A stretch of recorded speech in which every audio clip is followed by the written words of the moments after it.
Herkese merhaba dostlar, ben Ozan. Şu anki piyasada en ucuz alınabilecek en mantıklı telefonları kısa kısa inceleyeceğiz. Burada 5000'den 8000'e kadar çıkacağız. Açıkçası 5000'in altında alınabilir pek bir telefon yok. O yüzden bu listedeki telefonların altına düşmeyin. Hem açıklama hem de yorumlarda listedeki tüm telefonların en ucuz satın alma linkleri olacak. Oradan rahatlıkla alabilirsiniz ve bu serinin devamı için de videoyu beğenmeyi ve abone olmayı unutmayın. Şimdi alınabilecek en uygun fiyatlı telefonla başlayalım. Eğer bütçeniz 5000 TL bandındaysa bu fiyatların üstüne çıkamam diyorsanız bataryasıyla gayet memnun edecek Redmi 12C önümüze çıkıyor. Şu anda 4 GB RAM ile 5000 TL bandında rahatlıkla bulunabiliyor. Ekran tarafında 6.71 inç HD Plus çözünürlük ve 60 Hz'lik bir tazeleme hızıyla gelirken ekran olarak biraz geride kalsa da Yonga seti yani performans anlamında gerçekten fiyatının hakkını tam olarak verebiliyor. MediaTek'in Helio serisinden G85'i görüyoruz.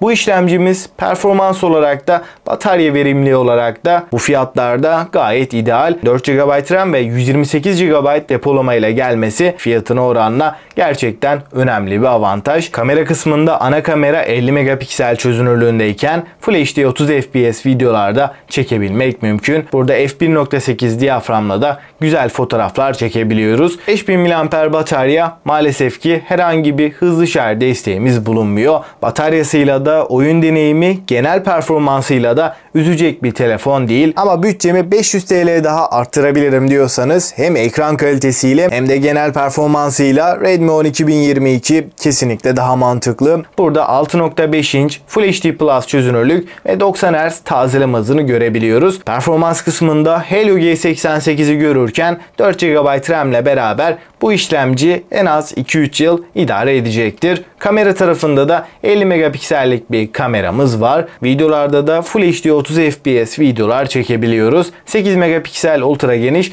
ve 2 megapiksellik makro kamerayı da görüyoruz. 5000 mAh batarya ve 18 Watt hızlı şarj desteğiyle de beraber geliyor. Listenin 3. sırasında da Realme C55'i görüyoruz. Arka taraftan baktığımızda diğer cihazlardan çok daha farklı bir tasarım bizlerle birlikte. Kutu içeriğinden şeffaf bir kılıf ve ekran koruma filmiyle beraber geliyor. Burada arka kapak ışığa bağlı olarak renk geçişini ayarlayabiliyor. Tasarımsal açıdan dışarıdan baktığımızda gerçekten dikkat çeken ve güzel bir tasarıma sahip. 6.72 inç IPS ve Full HD Plus çözünürlüğün yanında 90 Hz tazeleme ve 680 nite varan maksimum parlaklıkla karşımıza çıkıyor ve özellikle de güneşli ortamlarda bu sıcak günlerde dışarıda kullandığımız zaman da ekranı görmekte herhangi bir problem yaşamıyoruz. Parlaklık gayet yeterli. C55'te de tam olarak fiyatını hak eden bir işlemciyle karşılaşıyoruz. MediaTek Helio G88 C55'te bulunurken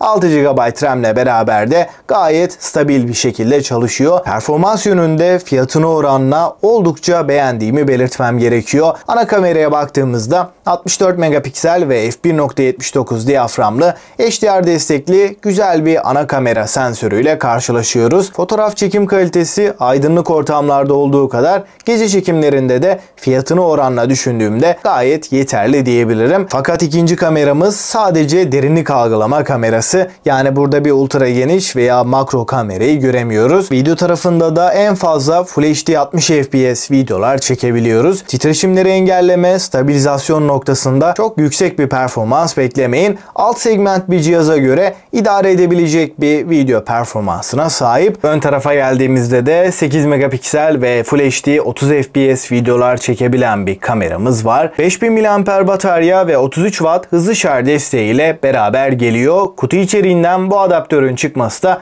güzel bir avantaj. 6 GB RAM'li modeli şu anda 6500 bandında rahatlıkla bulunabiliyor. Bu telefonun fiyatına oranla en önemli artısı depolama ve kamera diyebilirim. Listenin 4. sırasında da benim fiyat performans olarak halen favorilerimden olan Note N'si görüyoruz. 6.43 inç Full HD Plus ekranı AMOLED bir panelle beraber geliyor. Ekran kalitesi olarak çok iyi bir ekranla karşı karşıyayken Yonga seti kısmında da Helio G95 gibi çok iddialı bir işlemciyle karşı karşıyayız. 5000 mAh batarya ve 33 Watt hızlı şarj desteğiyle beraber geliyor. Kanalda da Notones'in detaylı bir incelemesi var. Onu da kartlardan izleyebilirsiniz. Eğer bir Samsung telefon istiyorsanız Galaxy A24 önümüze çıkıyor. Burada tasarım yönünde güzel bir cihaz önümüze çıkarken 6.5 inç Super AMOLED ve 90 Hz tazeleme hızına sahip. Yonga seti kısmında da MediaTek Helio G99'u görüyoruz ve 6 GB RAM de bu sisteme eşlik ediyor. Performans olarak fiyatına oranla gerçekten başarılı bir telefon diyebilirim. Kamera kısmında 50 megapiksel ana kameramız f1.8 diyafram açıklığına sahipken Full HD 30 fps videolar çekebiliyoruz. 5 megapiksel ultra geniş,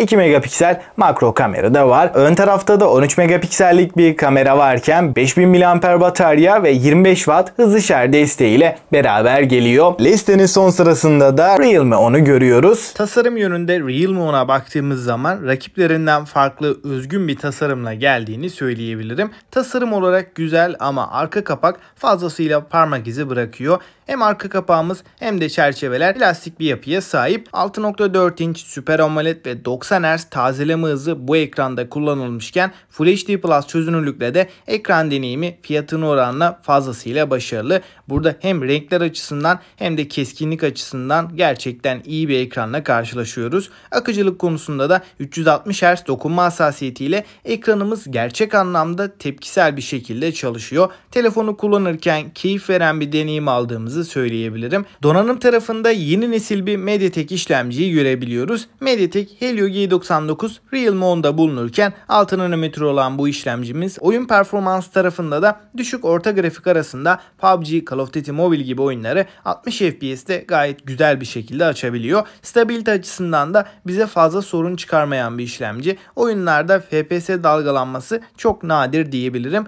Isınma konusunda da Helio G95'ten daha başarılı. Kamera tarafına baktığımızda da fotoğraf çekim kalitesi de yeterli düzeyde. Video tarafında Full HD 30 fps videolar çekebiliyoruz. Ön tarafta da 16 megapiksel f2.45 diyaframlı bir kamera bulunuyor. 5000 mAh batarya 33 Watt hızlı şarjla beraber gelirken Android 12 ve Realme UI 3.0 arayüzü ile gelirken arayüz konusunda hem sade, kullanımı kolay, bunun haricinde akıcı ve buglardan uzak kaliteli bir arayüze sahip. Dostlar, şimdi hangisini almak daha mantıklı? Favorilerimden bahsedeyim. Eğer bütçeniz 5000 bandında ve daha fazla yukarı çıkaramam diyorsanız Redmi 12C gayet mantıklı ama ekranı çok iyi değil. 12C'nin üstüne 500 TL koyup Redmi 10 almak çok daha mantıklı. Hem ekran hem de performans anlamında önemli bir artımız oluyor. Realme C55'te özellikle oyuncuysanız performans anlamında beklentiniz yüksekse ve en uygun fiyata hangi telefonu alayım dediğinizde Realme C55'i rahatlıkla önerebilirim. Ben çok fazla oyun oynamıyorum. Genel kullanım için bir telefon istiyorsanız 6 GB RAM'li modeli daha mantıklı ama bütçeyi zorlamayacaksa 8 GB modelde kesinlikle alınır. 8000 bandında performans olarak da kamera anlamında da en iyi cihaz kesinlikle Notones. Galaxy A24'ten çok daha şık bir tasarımla gelirken burada kamera performansı da A24'ten önde. Ancak güncelleme desteği bir yıl kaldı. Yani güncelleme sizin için önemli bir kriterse güncelleme desteğinin az kalması bence çok büyük bir problem değil. Helio G95 AMOLED ekranı ve 64 megapiksellik 4K kamerasıyla bu fiyat bandının bence en iyisi. Samsung bir telefon istiyorsanız da Galaxy A24 bu fiyat bandının net şekilde zirvesi diyebilirim. Performans anlamında Helio G99 çok başarılı. 6 GB RAM ile beraber de oyun olarak da genel kullanımda da sizi üzmeyecektir ve A24'ü listedeki diğer tüm telefonlardan ayıran en önemli detay güncelleme desteği. A24 4 yıl Android, 5 yılda güvenlik güncellemelerini almaya devam edecek ama tasarım ve malzeme kalitesi olarak biraz daha iyi bir cihaz istiyorsanız Realme 10'da favorilerim arasında. Bu telefonda 3 yıl güncelleme alacak ve 8 GB RAM ile de A24'ün bir adım önüne geçiyor ve özellikle ön tasarımda damla çentik yerine delik çentiğin kullanılması cihazı biraz daha orta segment gibi hissettiriyor. Şimdi son olarak favorilerimden bahsedersem Redmi 10 2022 5000-6000 bandının bence en iyi telefonu. 6000 ile 7000 arasında da hem performans hem de kamerasıyla en iyi cihaz Realme C55. 8000 bandında da benim favorim kesinlikle Note 10S. Listedeki telefonların hepsini gönül rahatlığıyla öneriyorum. En ucuz alınabilecek en iyi telefonlar bunlardı. Hepsinin en ucuz satın alma linkleri açıklama ve yorumlarda olacak. Oradan rahatlıkla alabilirsiniz. Fiyatlar değiştikçe, yeni modeller geldikçe bu seriye devam edelim mi? Eğer devamı gelsin diyorsanız videoyu beğenmeyi ve abone olmayı unutmayın. Ben Ozan ve sonraki videoya kadar